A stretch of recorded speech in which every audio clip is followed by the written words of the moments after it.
નમસ્કાર વિદ્યાર્થી ભાઈઓ,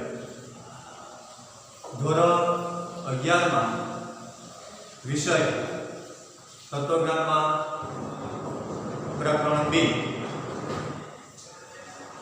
બીજા પ્રકરણમાં આપણે આગળ એક તાસની અંદર વિધાન અને એના પ્રકારોની વાત કરી હતી. એના પછી છેલ્લે નિરુપાધિક વિધાન કોને કહેવાય? નિરુપાધિક વિધાન એટલે જે વાંચીને તરત આપણે સમજી શકીએ, જે વાંચવાથી આપણને સમજાઈ જતું હોય, અઘરું ના હોય, સરળ હોય, મતલબ કે આપણી ભાષામાં કઈ ઉપાધિ વગરનું હોય તો એને નિરુપાધિક વિધાન કહેવાય. આજે આપણે પ્રકરણ 2 માં પરંપરાગત તર્કશાસ્ત્રની દ્રષ્ટિએ વિધાન, પહેલાનું જે આપણું તત્વજ્ઞાન તર્કશાસ્ત્ર છે એની દ્રષ્ટિએ વિધાન, અને આગળ આપણે જોઈ ગયા કે વિધાન એ ચોક્કસ કશાક વિશે કશીક માહિતી આપવું હોય ત્યારે જે વિધાન બને છે, એવી માહિતી ન આપવું હોય, કોના વિશે કઈ માહિતી છે એવું કંઈ ન આવતું હોય તો એ માત્ર વાક્ય હોય છે, વિધાન હોતું નથી. આ વાક્ય અને વિધાન વચ્ચેનો તફાવત છે, એનો ડિફરન્સ છે. નિરુપાધિક વિધાન ની રીત એમાં આપણે ગયા તાસની અંદર પણ આ વાત શીખાતા. વાક્ય અને વિધાન વચ્ચેનો તફાવત છે તે નિરુપાધિક વિધાનની વ્યાખ્યા અને નિરુપાધિક વિધાનનું બંધારણ. નિરુપાધિક વિધાનનું બંધારણ ત્યાંથી આપણે આજે મુદ્દો શીખવાનો છે. એમાં નિરુપાધિક વિધાનનું બંધારણ, એના ચોક્કસ નિયમ પ્રમાણે નિરુપાધિક વિધાન કોને કહેવાય, આપણે કેવી રીતે ઓળખી શકીએ કે આ વિધાન જ છે? તો પહેલી દ્રષ્ટિએ તો આપણે એ જ કહેવાય છે કે કશાક વિશે કશી માહિતી આપેલી હોવી જોઈએ. આ એની પહેલી ઓળખ. બીજું કે એની અંદર 3 પદ આપેલા હશે, જેમ ગુજરાતી વ્યાકરણમાં આપણે શીખતા હોઈએ કે કર્તા, કર્મ અને ક્રિયા, એ વિશે ગુજરાતીમાં અથવા તો ભાષાની અંદર કર્તા, કર્મ અને ક્રિયા. એવી જ રીતે વસ્તુ એની છે, પણ આપણે આ વિષય બદલી જાય છે એટલે એ વિધાનોનું સ્વરૂપ લઈ લે છે, વાક્ય નહીં. વાક્ય રહેતું નથી. વિધાનની અંદર પણ આવા 3 તેના પાસાઓ છે. ક્યાં ક્યાં? તો કે એક ઉદ્દેશ્ય પદ હોવું જોઈએ, ઉદ્દેશ્ય પદ. નંબર 2 વિધેય પદ, અને નંબર 3 એમાં સંયોજક. સંયોજક. આ 3 બાબતો વિધાનની અંદર હોવી આવશ્યક છે, તો જે વિધાન બનશે અથવા તો એક વિધાન કહેવાય. આ 3નો સમાસ ન થતો હોય અથવા તો 3માં કોઈ પણ એક વસ્તુ ન હોય તો એ વિધાન બનતું નથી. એ વિધાન આપણે કહી શકતા નથી. એટલે આ 3 વસ્તુ આપણે યાદ રાખવાની.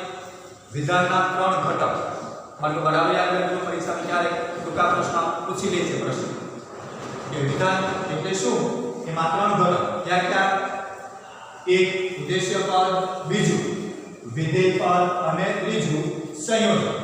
હવે એ ત્રણેયને પણ આપણે સમજી લઈએ કે ઉદ્દેશ્ય પદ એટલે શું, વિધેય પદ એટલે શું અને સંયોજક કોને કહેવાય. વિધેય પદ કોને કહેવાય? તો કે જેના વિશે માહિતી આપેલી છે એ ઉદ્દેશ્ય પદ છે. જેના વિશે માહિતી આપેલી છે એ ઉદ્દેશ્ય પદ છે. દાખલા તરીકે ઉદાહરણ આપો કે ભાઈ સમુદ્રનું પાણી ખારું છે. સમુદ્રનું પાણી ખારું છે તો એમાં સમુદ્ર વિશે માહિતી આપેલી છે. કઈ? તો કે પાણી ખારું. પાણી ખારું છે એ માહિતી છે. કોની છે? તો કે સમુદ્ર. એટલે જો એવું લખેલું હોય સમુદ્રનું પાણી ખારું છે, આવું એક વિધાન છે. તો વિધાન છે એના આપણે ખબર પડી જાય કે આ બે વસ્તુ છે, એક સમુદ્ર છે અને ખારું પાણી, બે. એટલે કશાક વિશે કશીક માહિતી છે, સમુદ્ર વિશે માહિતી આપેલી છે, કઈ તો તેનું પાણી ખારું છે એ, પાણી ખારું છે એ માહિતી છે કોની છે ભાઈ તો કે સમુદ્ર. એટલે કશાક વિશે કશીક માહિતી એટલે વિધાન તો થઈ જ ગયું છે એ આપણે જાણીએ છીએ, પણ એમાં ઉદ્દેશ્ય પદ કયું, વિધેય પદ કયું અને સંયોજક એ ત્રણેયને ઓળખવા માટે જેના વિશે માહિતી આપેલી છે તે ઉદ્દેશ્ય પદ છે. આમાં માહિતી કોના વિશે આપેલી છે તો કે સમુદ્ર વિશે. કઈ સમુદ્ર વિશે માહિતી આપેલી છે, આમાં સમુદ્ર શું થાય તો કે ઉદ્દેશ્ય પદ છે.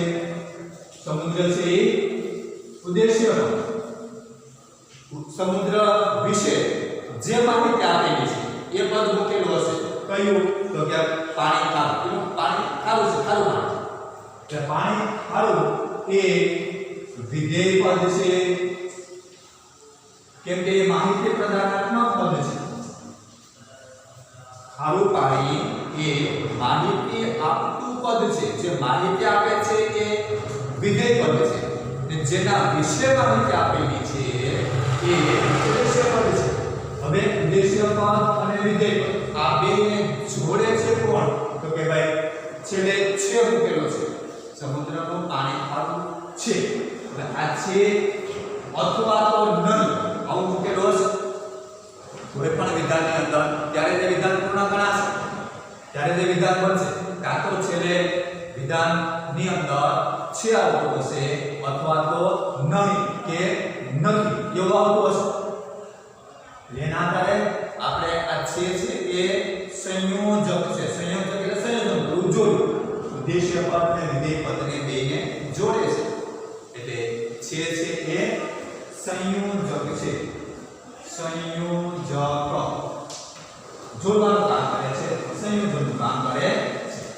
એટલે આ થઈ વિધાનની વાત અને વિધાનની અંદર રહેલા ત્રણ ઘટકો, ઉદ્દેશ્ય પદ, વિધેય પદ અને સંયોજક. એ વિધાનનું બંધારણ છે. વિધાનના બંધારણની અંદર આ ત્રણ ઘટકો હોવા જોઈએ. આગળ નિરૂપાધિક વિધાનના વર્ગોની સમજૂતી.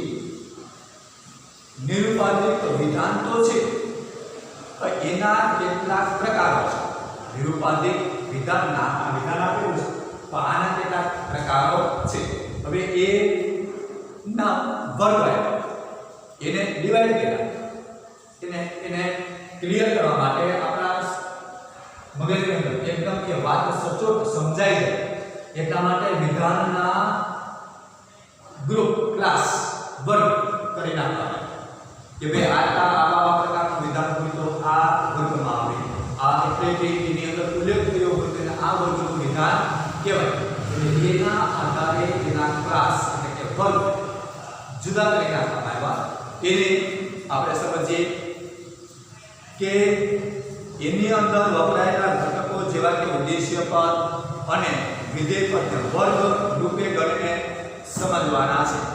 આ પછી એમને નિરૂપાધિક વિધાનોને વર્ગને લગતા વિધાનો ગણીશું. આ માટે સૌપ્રથમ વર્ગ એટલે શું તે આપણે જાણવું પડે, કેમ કે વિધાનોના આપણે ડિવાઇડ કર્યા છે, વર્ગ કર્યા છે, અલગ વિભાજિત કર્યા છે, પેટા પ્રકાર કર્યા છે. તો વર્ગ એટલે શું આપણે સામાન્ય રીતે સમજતા જોઈએ છીએ. વર્ગ એટલે ક્લાસ એટલે કે ડિવાઇડ જુદું પણ. વર્ગ એટલે અમુક વિશિષ્ટ ગુણો કે લાક્ષણિકતાઓને સમાનપણે ધરાવનાર વ્યક્તિઓ કે પદાર્થોનો સમૂહ. દાખલા તરીકે માનવ એક વર્ગ છે કે તે માનવ તરીકેની વિશિષ્ટ લાક્ષણિકતાઓ જેવી કે બુદ્ધિશીલતા, પ્રાણીત્વ વધારનારા વ્યક્તિઓના સમૂહનો નિર્દેશ કરે છે. વર્ગ જે પદાર્થ કે વ્યક્તિઓનો બનેલો હોય છે તે પદાર્થ કે વ્યક્તિઓના વર્ગના સભ્યો કહેવામાં આવે છે. વળી વર્ગનું નામ વર્ગના પ્રત્યેક સભ્યને સમાન અર્થમાં લાગુ પડે છે.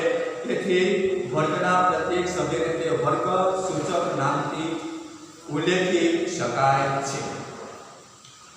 દાખલા તરીકે માનવ વર્ગના પ્રત્યેક સભ્ય જેવા કે એરિસ્ટોટલ, પ્લેટો, ગાંધીજી વગેરે જેવી વ્યક્તિએ એ માનવ તરીકે ઉલ્લેખી શકાય. દાખલા તરીકે માનવ એક વર્ગ છે, મનુષ્ય એક વર્ગ છે, તો એ એક વર્ગથી એની અંદરથી જો એમ કહેવામાં આવે બુદ્ધિશીલ વર્ગ બુદ્ધિશીલ વ્યક્તિઓ તો આપણે એના કેટલાક નામ આપી શકીએ કે એટલા મહાન વ્યક્તિઓ થઈ ગયા તે બુદ્ધિશીલ વ્યક્તિઓ છે તો એનો વર્ગ તો માનવ છે પણ એમાંથી એક જુદો વર્ગ કે એ બુદ્ધિશીલતાની અંદર આવે છે એવી રીતે માની લો કે આપણા વર્ગની અંદર હોય આપણે ધોરણ 11 ની અંદર 100 વિદ્યાર્થી હોય તો 100 વિદ્યાર્થીને આપણે એક ક્લાસમાં અભ્યાસ કરી શકતા નથી તો એ વર્ગ A અને B અથવા તો વર્ગ અ અને વર્ગ બ આ ડિવાઇડ કરીએ છીએ શા માટે અભ્યાસક્રમ એકને એક છે સમજવાનું એકને એક છે શાળા એકને એક છે શીખવાનું સમાન છે છતાં આપણા માળખાને વ્યવસ્થિત જાળવી રાખવા માટે એને ડિવાઇડ કરીને વર્ગ ક્લાસ કરી દેવામાં આવે અને પછી આપણે ખ્યાલ આવી જાય કોઈ પણ વિદ્યાર્થીનું નામ બોલે તો અથવા તો વિદ્યાર્થીને પૂછે કે ભાઈ તું કયા ધોરણમાં તો કે ધોરણ 11 એમાં કયા વર્ગમાં તો કે ધોરણ 11 અના વર્ગમાં કે ધોરણ 11 બના વર્ગમાં છે એટલે એ ના આધારે એ બ નો વિદ્યાર્થી ગણ આખે આખો વર્ગ છે કે બની અંદર રહેલા બધા વિદ્યાર્થીઓ છે તો એની અંદરના દરેક વિદ્યાર્થીઓ એ વર્ગના સભ્ય છે દરેક વિદ્યાર્થી એક ક્લાસ એવી રીતે એ વર્ગને ધોરણ કરવામાં આવે માત્ર કે બે ચાર ધોરણના છે ધોરણ 9 ના છે ધોરણ 10 ના છે ધોરણ 11 છે કે ધોરણ 12 ના છે ત્યારે જો એ ધોરણ કરવામાં આવે તો એક જ ધોરણમાં અભ્યાસ કરતા વિદ્યાર્થીઓનો એક વર્ગ બની જશે પછીના ક્લાસ આવતા નથી કે ભાઈ આ 11 અ નો વિદ્યાર્થી છે 11 બ નો વિદ્યાર્થી છે 11 ક નો વિદ્યાર્થી છે એને ડિવાઇડ કરવાના હોતા નથી તો ધોરણ આવે ધોરણની અંદર બધા વર્ગ આવી જાય છે તો એ ધોરણનો આપણો વર્ગ થઈ ગયો કે આ ધોરણ 11 ના બધા વિદ્યાર્થીઓ છે 9 હોય તો ધોરણ 9 ના વિદ્યાર્થીઓ છે 12 હોય તો ધોરણ 12 ના વિદ્યાર્થીઓ છે આ કઈ વર્ગની વાત આવી રીતે વિધાનને આપણે એના વર્ગ પ્રમાણે જુદા કરી શકીએ એટલે એ કયા વર્ગનો સભ્ય છે કોઈ પણ વ્યક્તિ એ કયા વર્ગનો સભ્ય છે આપણે જાણી શકીએ સચોટ માહિતી આપણે એની મેળવી શકીએ એટલા માટે આપણે સમજવાની સરળતા માટે આપણે સરળ રીતે આ વિધાનને સમજી શકીએ અને એ વિધાનને વર્ગની અંદર મૂકવાથી એ વાત અથવા તો એ સભ્ય કયા વર્ગનો છે એ આપણે જાણી શકીએ છીએ હવે એનાથી આગળનું આ તો આપણે ક્લિયર વાત કરી કે ભાઈ એ વિધાન આપેલું છે એના વર્ગ ડિવાઇડ કરવા એટલા માટે કયા વર્ગમાં આવે છે પછી એમ જો કહેવામાં આવે કે ભાઈ વર્ગ હોય ધોરણ હોય તો કઈ શાળાનો વિદ્યાર્થી છે તો એક શાળાની અંદર ભણતા બધા જ વિદ્યાર્થીઓનું એક ગ્રુપ એક સમૂહ તો બસ આ એક વર્ગ થઈ ગયું એટલે એ આખા વર્ગની અંદર શાળાના દરેક વિદ્યાર્થીઓ આવી જાય 9 થી 12 ની અંદર ભણતા બધા જ વિદ્યાર્થીઓ આ આપણી શાળાના વિદ્યાર્થીઓ છે તો એ વર્ગ કયો ગણાશે તો કે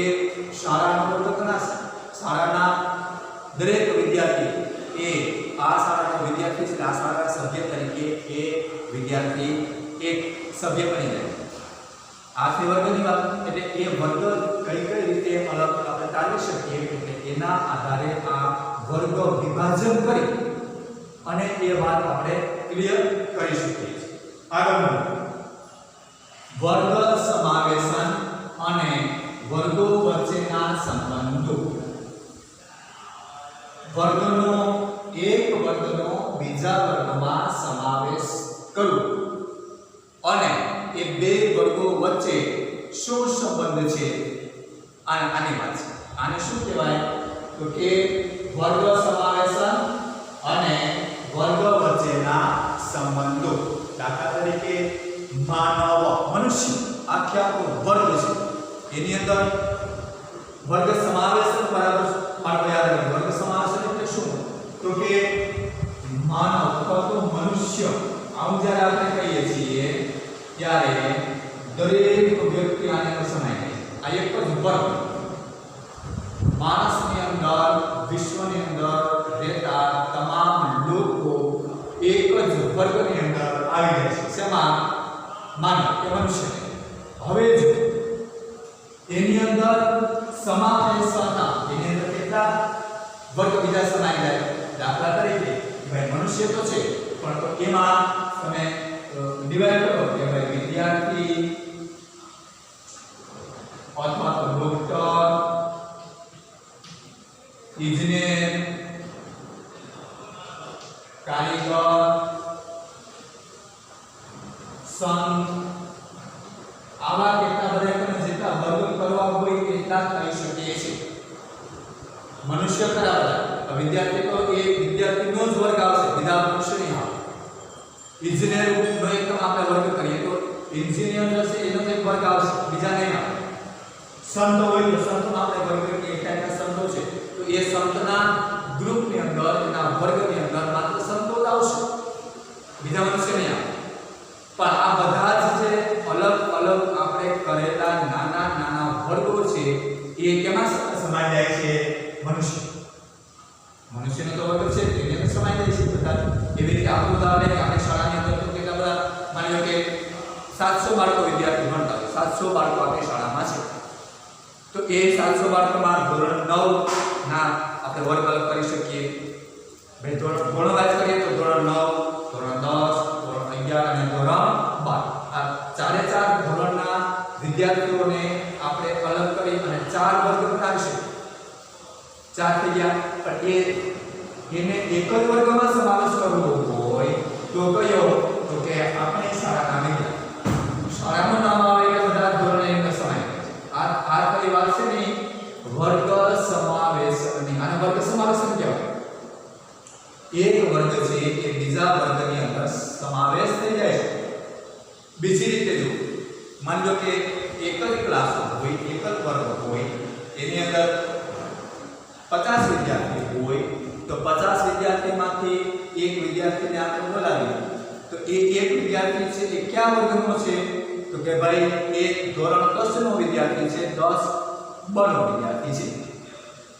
તો એ 10 બ ના વિદ્યાર્થી હોવાને કારણે એ 10 બ ની અંદર એક વર્ગની અંદર એ સમાઈ જાય છે. એક જ વિદ્યાર્થીનો કોઈ એક અલગ વર્ગ નથી. એની સાથે બીજા 50 વિદ્યાર્થીઓનો માનો એક છે, એની સાથે એ 49 વિદ્યાર્થીઓ બીજા છે. 50 વિદ્યાર્થીમાં એક વિદ્યાર્થી પણ આવી જાય છે. એટલે ધોરણ 10 બ એ એના વર્ગના વિદ્યાર્થી દરેક એક સભ્ય તરીકે એમાં સમાઈ જાય. આ જ વાત એક વ્યક્તિથી લઈ અને સમગ્ર માનવ જાત સુધી,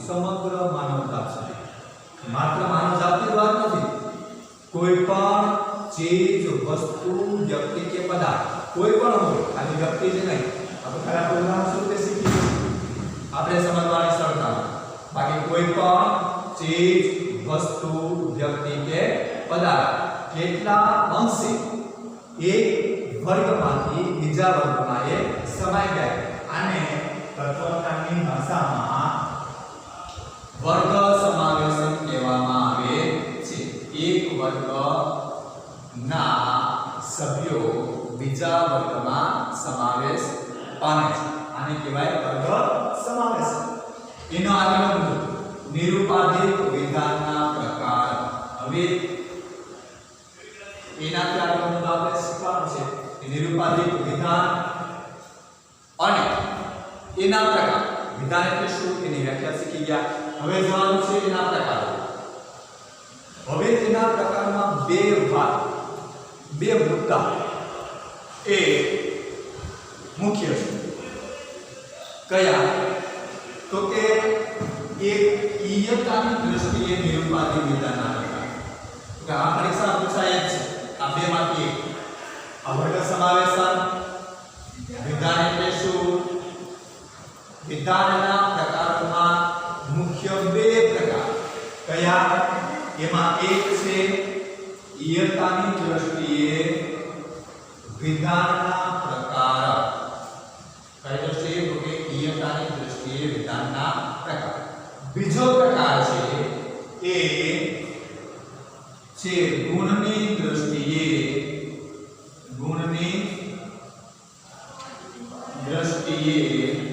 નિરુપાધિક વિધાનના પ્રકાર. એક ઈયતાની દ્રષ્ટિએ વિધાન નિરુપાધિક વિધાનના પ્રકાર અને બીજું ગુણની દ્રષ્ટિએ નિરુપાધિક વિધાનના પ્રકાર. આ વિધાનના બે પ્રકાર છે. હવે એમાં નિરુપાધિક વિધાનના બે પ્રકાર, એમાં પહેલો પ્રકાર છે ઈયતાની દ્રષ્ટિએ નિરુપાધિક વિધાન.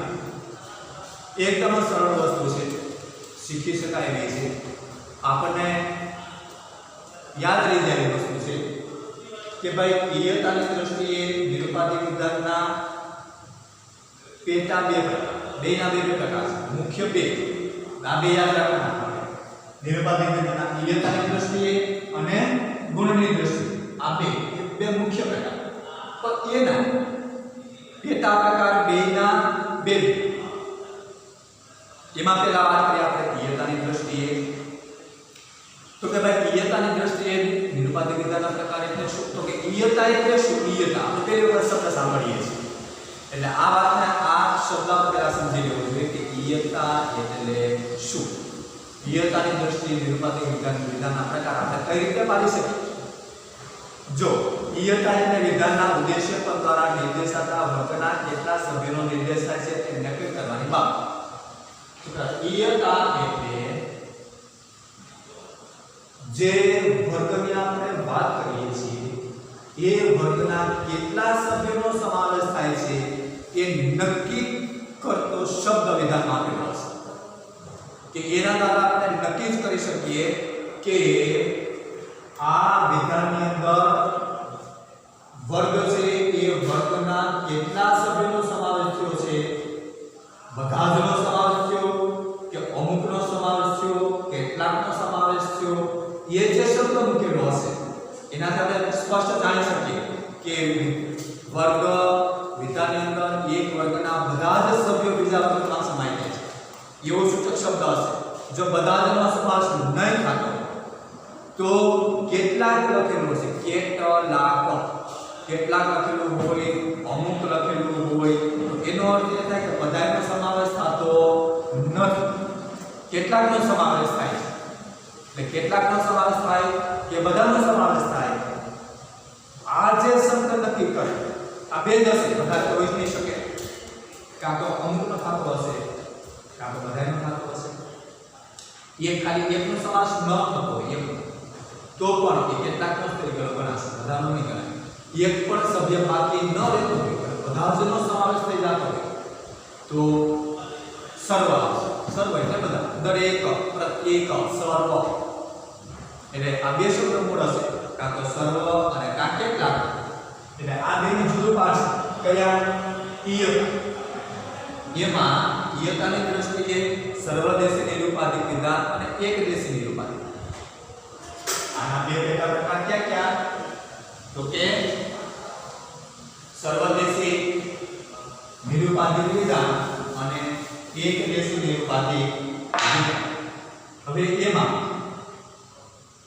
પહેલો પ્રકાર તો કે સર્વદેશી નિરુપાધિક વિધાન.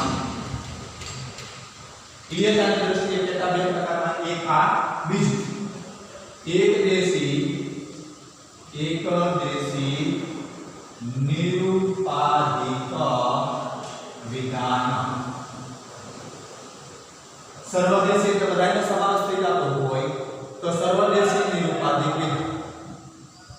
બધાનો સમાવેશ ના થતો હોય, કેટલાકનો થતો હોય, અમુકનો થતો હોય તો સર્વદેશીમાં બધા જ, પ્રત્યેક, દરેક, આના પર એવા છે શબ્દો છે. બધા એટલે કેવા? કેટલા? એટલે પ્રત્યેક, દરેક, સર્વ. મોટે લાગે સર્વ શબ્દ લખેલો હશે. સર્વ, સર્વ એટલે બધા જ, એક વર્ગના સર્વ સભ્યો. માની લો કે આપણે એવું વાક્ય વિધાન બોલીએ કે સર્વ સંતો દયાળુ છે. સર્વ સંતો દયાળુ છે. તો સંતો છે ને એ દરેક સંતોનો જે વર્ગ છે, સમૂહ છે, એ સર્વ એટલે બધા જ, એક પણ એમાંથી બાકાત રહેતો નથી. એક પણ બાકાત ન રહે એ શબ્દ કયો કે સર્વ અથવા તો પ્રત્યેક અથવા તો દરેક એટલા માટે આપણે લખીએ છીએ એવું જો વિધાન આવતું હોય એટલે સર્વ સંતો દયાળુ છે તો સંતોનો જે વર્ગ છે એ બધો જ દયાળુ માને છે દયાળુનો જે વર્ગ છે એમાં સંતો બધા જ આવી જાય છે આને કયું વિધાન કહેવાય તો કે ઈયતાની દ્રષ્ટિએ સર્વદેશી નિરુપાધિક વિધાન જો બધાનો સમાવેશ નહીં થતો હોય તો કેટલાકનો થતો હશે અમુકનો થતો હશે તો અમુક કે કેટલાક જો શબ્દ આવતો હોય તો એક દેશી બધાનો ન થતો તો એક દેશી બધાનો થતો તો સર્વદેશી એટલે કેટલાકનો થતો હોય તેમાં કેટલાક લખેલું હશે સર્વ નહીં હોય કેટલાક કેટલાક શબ્દો આવતા હોય તો આપણે સમજવું કે ભાઈ એ એક દેશી નિરુપાધિક વિધાન છે સર્વ આવતું હોય તો સર્વદેશી નિરુપાધિક વિધાન છે આના બે એવી જ રીતે ગુણની દ્રષ્ટિએ પાછા એના બે પ્રકાર એમાં વિધિવાચક અને નિષેધવાચક વિધિવાચક અને બીજું કયું તો કે નિષેધવાચક વિધિવાચક એટલે હકારાત્મક વિધિવાચક એટલે હકારાત્મક મતલબ કે છે વાળું જેમાં છે હા આપે જેનો જવાબ આની અંદર આવતો એ વિધિવાચક છે હકારાત્મક છે એનો જવાબ છે નિષેધવાચક વિધાન એટલે કેવું તો કે નકારાત્મક જેનો જવાબ નથી અથવા તો નહીં એટલે કે જેનો જવાબ ના આવે એટલે ગુણની દ્રષ્ટિએ પણ નિરુપાધિક વિધાનના બે વિધિવાચક નિરુપાધિક વિધાન અને નિષેધવાચક નિરુપાધિક વિધાન વિધિવાચક એટલે હકારાત્મક હા વાળું અથવા તો છે વાળું જેનો જવાબ શેમાં આવતો હશે હકારાત્મક એટલે આમાં જવાબ આવતો હશે જ્યારે નિષેધવાચક એટલે કે નકારાત્મક જેનો જવાબ નામાં આવતો હશે આ વાત અહીં સુધી આપણે ક્લિયર રાખીએ નિરુપાધિક વિધાન એના પ્રકાર મુખ્ય બે પ્રકાર ઈયતાની દ્રષ્ટિએ નિરુપાધિક વિધાનના પ્રકાર અને ગુણની દ્રષ્ટિએ નિરુપાધિક વિધાનના પ્રકાર ઈયતાની દ્રષ્ટિએ બે પ્રકાર સર્વદેશી એક દેશી ગુણની દ્રષ્ટિએ પણ નાપ્યતા બે પ્રકાર વિધિવાચક અને નિષેધવાચક સર્વદેશીમાં બધાનો સમાવેશ થાય છે એક દેશીમાં કેટલાકનો સમાવેશ થાય છે ગુણની દ્રષ્ટિએ વિધિવાચક એટલે હા વાળું અથવા તો છે જવાબ આવતો હોય નિષેધવાચક એટલે નકારાત્મક ના અથવા તો નહીંની અંદર જવાબ આવતો આજના તાસ આપણે પૂર્ણ કરીએ છીએ પ્રકરણ 2 માં આ સુધી વાત કરીએ હવે પછીનો આગળનો તાસ આપણે આ ના આધારે શીખવાનું થશે કોના આધારે ઈયતાની દ્રષ્ટિએ વિધાન છે તે અને ગુણની દ્રષ્ટિએ નિરુપાધિક વિધાન છે તે એના પ્રકાર અને એના વિશેનો અભ્યાસ આપણે આવતા તાસમાં કરશું આના પછી તમને હોમવર્કમાં હવે તમારી પાસે પાઠ્યપુસ્તક પણ છે એટલે પાઠ્યપુસ્તકમાંથી પણ જો હોમવર્ક આપવામાં આવે તો તમારે ઉતારી લેવાનું છે અને બીજી વાત એ કે દરેક વિદ્યાર્થીએ પોતાના ઘરે શાંતિથી દરેક વિષયનું હોમવર્ક ચોક્કસ કરવાનું છે હોમવર્ક દર રવિવારે દરેક વિદ્યાર્થીએ આપણા હોમવર્ક જે ગ્રુપ છે એમાં મૂકવાનો જ છે અને એ હોમવર્ક આ વિડિયો પૂરો થાય પછી પીડીએફ હાલમાં પણ આપેલો હશે અથવા તો એના ફોટા સ્વરૂપે લેસન આપેલું હશે હોમવર્ક આપેલું હશે અથવા તો પાઠ્યપુસ્તકમાંથી જો આપેલું હોય તો એ પ્રમાણે લખેલું હશે એટલે હોમવર્ક તમારે તમારી નોટમાં ઉતારી લેવાનું છે લખવાનું છે અને દર રવિવારે રિટર્ન પાછું આપણા હોમવર્કના ગ્રુપમાં એ મૂકવાનું છે પરીક્ષાલક્ષી પ્રશ્નો એની અંદર મૂકેલા હશે એટલે પરીક્ષાલક્ષી પણ આપણે તૈયારી કરવાની અને શાંતિથી અભ્યાસક્રમ કરવાનો છે આ તાસ અહીંયા પૂર્ણ કરીએ છીએ પ્રકરણ 2 માં